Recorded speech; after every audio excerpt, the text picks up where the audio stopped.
Alors, par où commencer?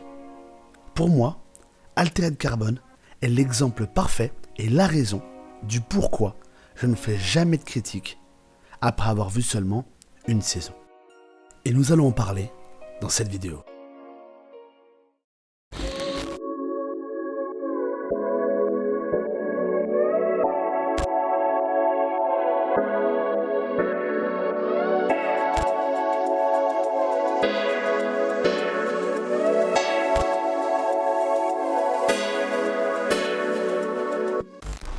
Je suis depuis toujours un grand fan de science-fiction, un grand fan de SF, et j'ai donc logiquement adoré Altered Carbon saison 1. J'ai automatiquement été transporté par l'univers. Intelligence artificielle, réenveloppement, véhicule spatial, amélioration cybernétique, le paradis pour un fan d'univers cyberpunk. Mais Altered Carbon, ce n'est pas que ça. En plus d'avoir un goût prononcé pour le détail, cette série mettra en avant son désir de rendre les choses réelles. Un vrai réalisme émerge de la série. Et malgré le fait que cette série se déroule dans un futur lointain et alternatif d'une autre, nous sommes tout de suite immergés dans l'univers, et que ce soit à travers les décors ou les figurants, tout semble prendre vie. Tout est calculé pour nous faire plonger dans cet univers froid et futuriste. Les scènes macabres ont tous leurs détails et sont mises à nu devant nous. Et en parlant de mise à nu, la nudité est ultra exposée. Les scènes de combat sont extrêmement bien chorégraphiées et violentes, et les acteurs sont excellents. Joel Kinnaman est au top de son charisme, et Marta Higareda, elle, crève l'écran. Le tout est accompagné d'une écriture riche qui demande de la concentration. J'avais à l'époque la sensation de découvrir le fils caché de Blade Runner. Je pense clairement que vous l'aurez compris, cette série était clairement l'un de mes plus gros coups de cœur de l'année 2018. Vous l'avez compris, j'ai adoré cette série, et surtout ça a été un bonheur de regarder cette saison 1. Et pourtant, la saison 2 m'a déçu.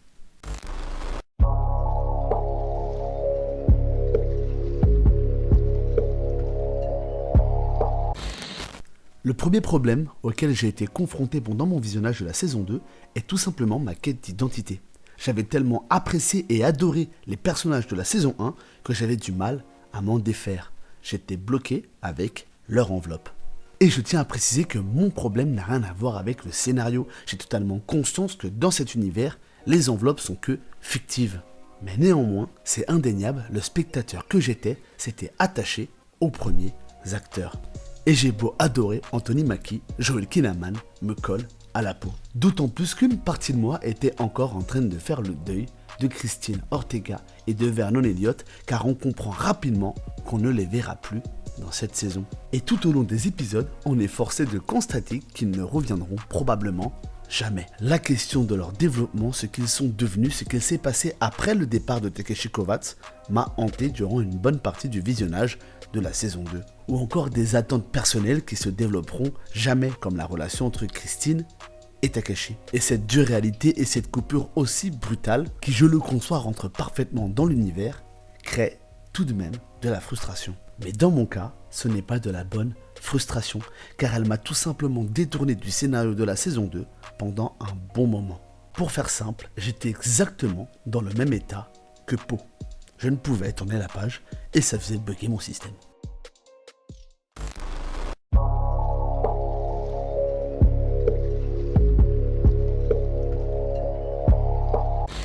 Pendant le visionnage de la saison 2, j'ai constaté et j'ai ressenti une impression particulière, la sensation que le scénario était nettement moins bien écrit que dans la saison 1. L'une des premières problématiques, je pense, est la multitude de lignes directives que nous offre le scénario. Que ce soit l'attentat géopolitique, la quête romantique de Takeshi, ou encore les enjeux et la trame d'Arlan. De plus, choisir une base scénaristique politique avec des trêves, des guerres et de la manipulation politique m'a paru nettement moins immersif qu'une enquête, comme dans la saison 1. Et dans la même démarche, on a l'impression que notre héros principal a nettement plus de mal à s'intégrer au décor. Les protagonistes peinent à surprendre, et surtout on a du mal à faire le lien entre la quête de romance et l'enquête. On a clairement plus de mal à définir les enjeux que dans la saison 1. De plus, j'ai eu l'impression que cette saison manquait cruellement de mystère, de méchants emblématiques, de personnages récurrents qui pourraient mettre nos héros en difficulté, à l'image du Ghost Walker.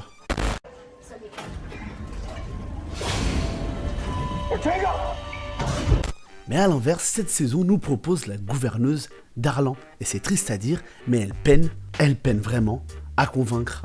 D'autant plus que Torren Liebrecht ne l'aide pas. Il est certes à la hauteur des scènes d'action que lui impose son personnage, mais derrière ça, le personnage sonne creux et on a du mal à comprendre réellement ses objectifs, ainsi que la logique du personnage. J'ai eu l'impression que le double enveloppement de Takeshi n'avait clairement aucun sens. C'était sûr et certain qu'il allait se retourner contre lui comme il l'avait déjà fait des années auparavant. Et tout ça m'a créé un manque d'implication. J'avais beaucoup plus de mal à comprendre les enjeux de la série et des personnages principaux. Et je pouvais déjà ressentir que clairement, ma façon de regarder la saison 2 n'avait rien à voir avec la saison 1. Je n'étais tout simplement pas aspiré par le désir de vouloir voir la suite. Et c'est d'ailleurs en partie pour cette raison que cette vidéo sort aussi tard.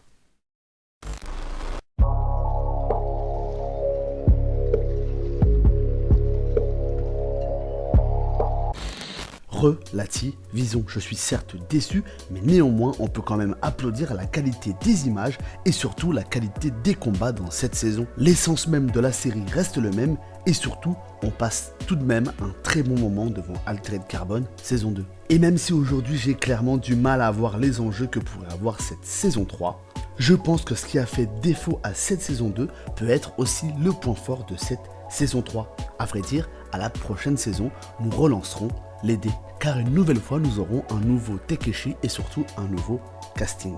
Donc forcément, un nouveau départ.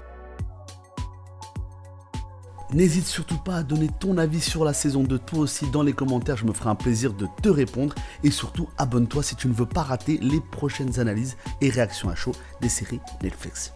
Merci pour votre visionnage, n'hésitez pas à mettre un petit like et à bientôt.